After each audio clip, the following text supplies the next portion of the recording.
So welcome everyone for coming tonight. We're hoping it's going to be an enjoyable and informative evening. And foremost, it's to celebrate the launch of this book called Unseen Lives, The Hidden World of Modern Slavery by Kate Garbers. It came about after I saw Kate speaking about modern slavery a few years back at Community Care Live conference, which is kind of an annual conference for social workers. And I thought it's just a really great presentation. And at the time, there was relatively little published around this important issue.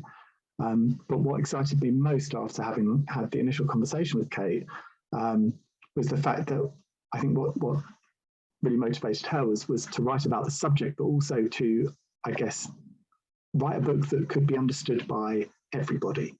You know, so it's not just a kind of a specialist book for professionals who are kind of embedded in the field, who have specialist knowledge. Now, those kinds of books are quite ambitious to, you know, as propositions to write. And I think Kate has done an incredible job with writing this book. She's written it in a way that's offers substance for practitioners in the field, whether they be within the police, within social work, you know, anyone working in the human services in particular. But it's also understandable to people like me and lay people who are coming to the subject fresh. And it's a really, really tough trick to pull off. So I just wanted to kind of first up congratulate Kate on writing this book. We're extremely proud to be publishing it. So without further ado, shall we move on to the first question for you, Kate? Which is, why did you write the book? That's a good question. So I wanted to try and write a book that would help people understand and interact with the issue of modern slavery and also those it affects. And I think, as you mentioned, I worked in the sector directly with survivors for 10 years, and I wanted to use my experiences and the interactions that I'd had and share the understanding of what I'd learnt and seen in that time. And I think when working in the sector, there was this realization that people don't actually kind of appreciate that modern slavery is a thing that's still happening. And I think when you and I met, Steve, you offered me, I suppose, the exciting potential stroke challenged me to kind of write in a way that offered people the opportunity to connect with this issue. And I thought, why not kind of give it a go? And it's another way of expressing kind of some of the experiences that I've had. I think I should probably just offer a caveat as well, that the book doesn't really necessarily offer all the answers. So it doesn't have a magic wand solution for the issue of modern slavery and exploitation. And I think it probably makes the reader work quite hard to think about their own lives and how they may connect with the issue. But I certainly hope it helps people consider the issue and then maybe think about what they can do to kind of tackle it and the part that they can play. Okay. So could you give us a flavour of the content? Sure. So I guess what I will do is read. In order to do that, I will read some of my own words, which has been it's slightly odd to read it back. But if I just take something from the first chapter in the book, which I've entitled Our Connections to Modern Slavery, and this just kind of sets out where we may or may not connect with the issue. So slavery is one of those things. We are understandably overwhelmed by it and unsure what to do about it. Once we know about it, we must battle the tendency to block it out, to turn a blind eye and not see our own connection to it. This is a completely normal reaction, and people often feel weighed down by the enormity of the issue. Thinking about people being abused is not easy. Thinking about the role that we are potentially playing to keep them trapped in a cycle of exploitation is uncomfortable. Our internal dialogue can kick in. I'm a good person. I'm sure if the situation was that bad, they could choose to leave. There are always other options, right? It goes on. I need that new phone. Yes, the people that did my driveway were super cheap. No, they didn't speak any English, but they seemed okay. I didn't really think about it much. It's all Eastern Europeans that work in manual labor now anyway, right? Are they even here legally? The issue of trafficking and slavery fundamentally stems from a basis of inequality and discrimination, and we're involved in keeping these systemic wheels turning. the realization that humans hurt other humans, knowingly or otherwise, is so starkly laid bare for us to see. It can feel awkward and it can feel uncomfortable. We are part of a global system of supply and demand that allows these exploitative practices to exist. And our behaviors encourage the establishment of slavery and allow it to continue. What we do, what we buy, how we approach people, what we think of them as other or less than, only good for, provides a fertile ground for slavery to exist. This may not be intentional on our part, and we're not actively agreeing with slavery, but we are facilitating its existence.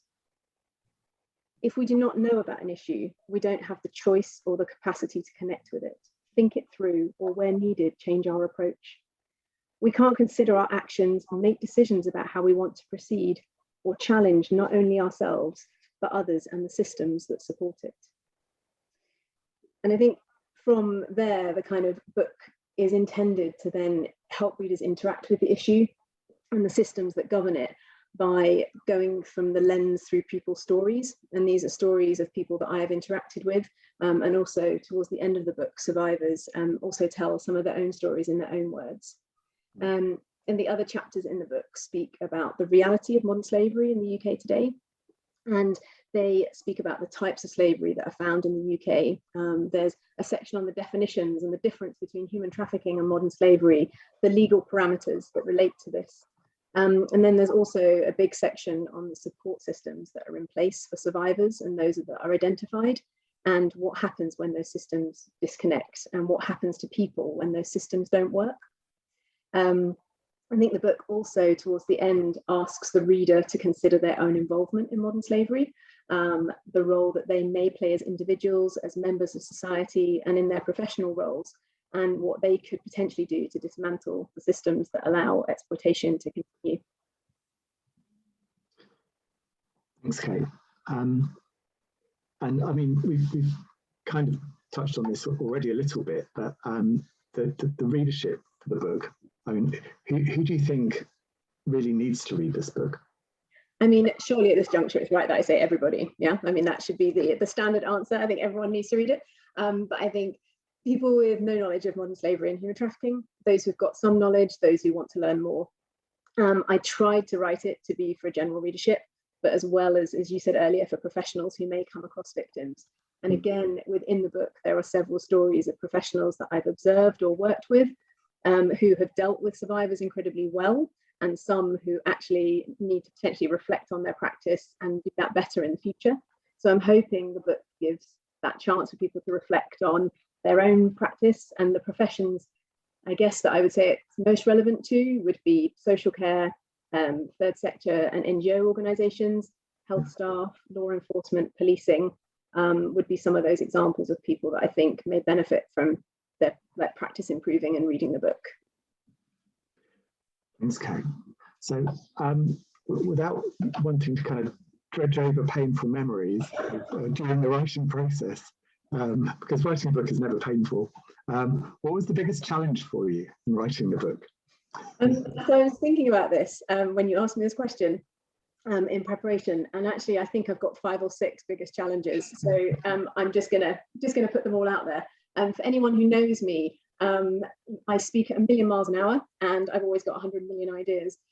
So distilling that into a book that had things like full stops and punctuation, and actually kind of broke down all the ideas and all the rants that I had into kind of accessible chunks. And I had a very lovely friend, Vanessa, who helped me distill all of those ideas and kind of make it accessible. So that kind of, how do you write a book that engages people in a way that kind of gets me and my personality across, but also allows me to condense my thoughts in a readable way.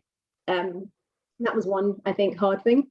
Another hard thing, I think, was we probably met 3 years ago, and I was like, yeah, sure, I can write a book while working full time, not a problem. Yeah, that was that didn't happen, and you've been very patient, waiting for the finally it being here. I think as well, writing about a topic that is can be completely overwhelming for people, and I think I really wanted to navigate making sure that people understood the issue, but weren't so overwhelmed that they were frozen into inaction. Because if that happens, I've completely missed the point of what we're trying to achieve. So I think that it is a tricky topic. It's a thorny subject. There are lots of opinions on it. There are lots of kind of differing opinions on the issue. So I think, how do you present it in a way that makes it accessible for people was a challenge. I think doing things like this, writing a book, silly as it sounds, I didn't necessarily realize that people would then read a book. So kind of some of the beginning bits are learning about my first interactions with slavery. I didn't intend to give quite as much as of myself in the beginning of the book that I've ended up doing. And so I think that utterly terrifies me, that you're kind of putting yourself out there, and that's something that I'm kind of adjusting to, I guess.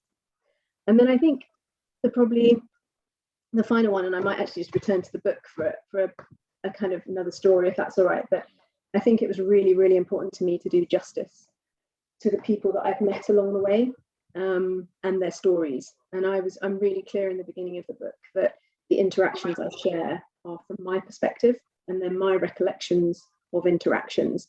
They're not the whole picture, but I want to make sure that I have delivered them in a way that is honouring to the people that I did interact with. And it was that kind of balance of honouring and authenticity, but also appreciating that stories need to be told because people need to be able to connect with those stories, and it's a really powerful way of illustrating some of the issues. But achieving this is really tricky because not all the stories are, they're my perspective, and they're only kind of one side of it.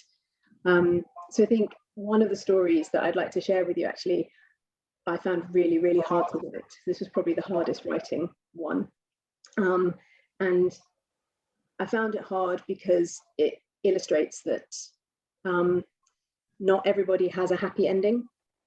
And that's the reality of some of the stories that I've included in the book. So this is Maria's story, not her real name.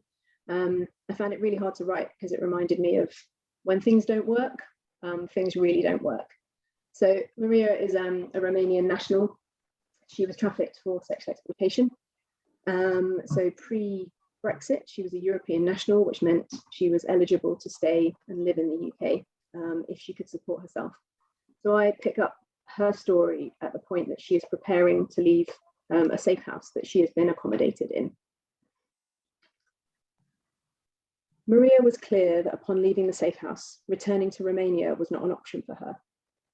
She was of the opinion it would be far better to stay in England, even if that meant being homeless here.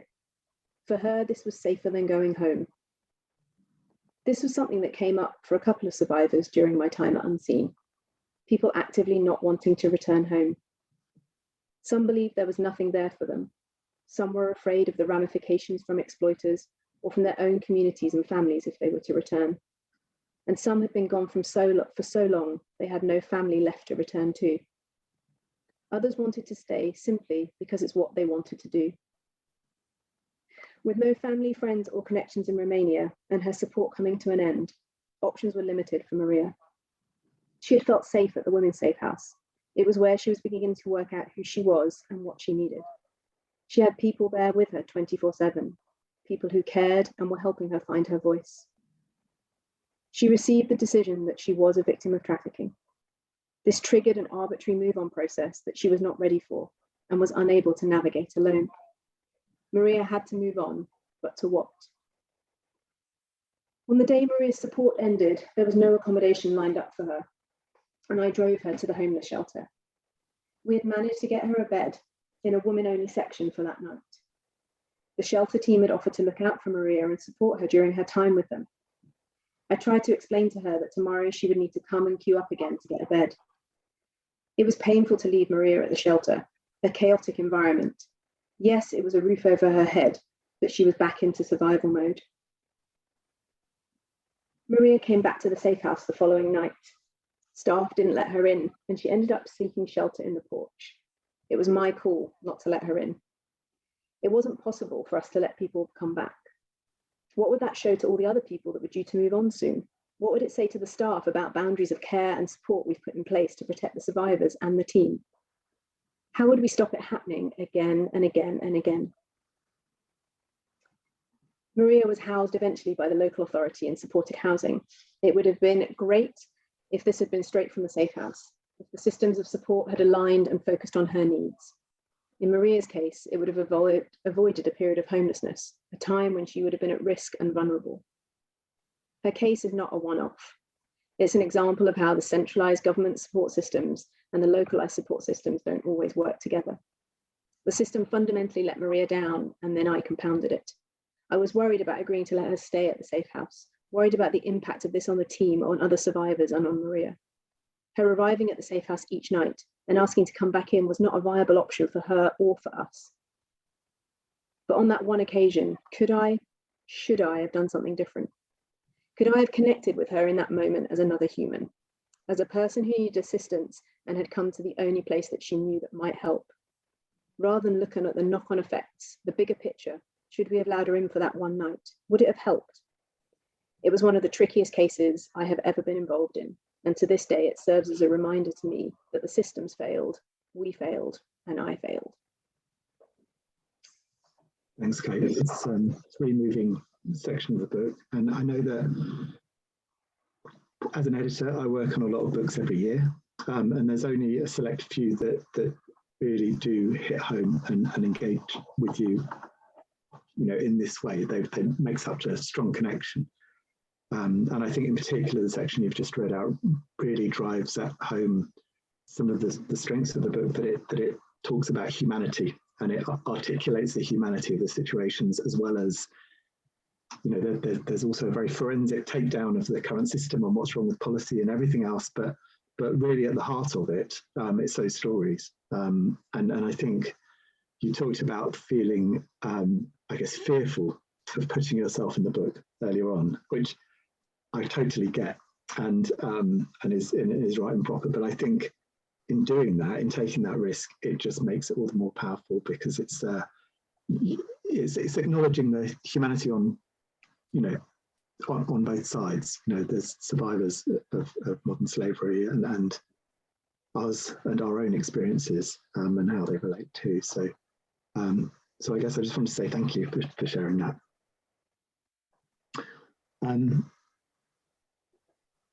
So we've talked quite a bit about the content of the book. We've had some really lovely kind of readings from it. Could you tell me a bit more about your hopes for the book, and what readers will take away as well? Yeah, I think my hope for the book is that in order to engage with an issue, we need to understand it and its impact on people. And I hope through people picking up this book and seeing kind of the issue through the lens of people's stories, that it can act as a stepping stone for people to feel informed, but also to feel challenged, and then to work out how they can engage and connect with the issue. I think the timing of the launch wasn't necessarily planned, but it has also fallen upon the day when government have just put through the House of Commons the Nationality and Borders Bill. And I don't want to talk too much about this, because I know that Tamara is going to be doing some of what she's going to say is related to this. But I think it's really timely that we have a bill going through our parliamentary system currently that has a whole section on modern slavery, and the whole anti-slavery sector are really concerned about what this bill is going to do and the damage that it may cause to survivors of slavery. And I think, it's just quite a nice kind of full circle that if people pick up this book and are challenged and want to do something, we actually genuinely have an opportunity to be challenging this bill and its passage through the House and make a difference. And I think as individuals, when we learn about this topic, it can be massive and overwhelming. But this moment in time, there is something that we can genuinely do, which is kind of, as I said, it wasn't planned or timed, but it's just a really kind of opportune moment. And I suppose cheekily, because it wouldn't be me if I wasn't cheeky, I hope it sells loads, mainly because the profits are all going to Unseen. So the more copies that are sold, the more money they receive, which means the more awesome work they can carry on doing. So I guess those would be my ambitions, that it informs people, it challenges people, it changes people's attitudes and behaviours, and maybe starts some conversations with people who think differently than you do, and just kind of challenges to work out our part in challenging this. Thanks, Kate. I think the book's a real testament to the work of Unseen and the work that you've been involved in through that, and the people who can support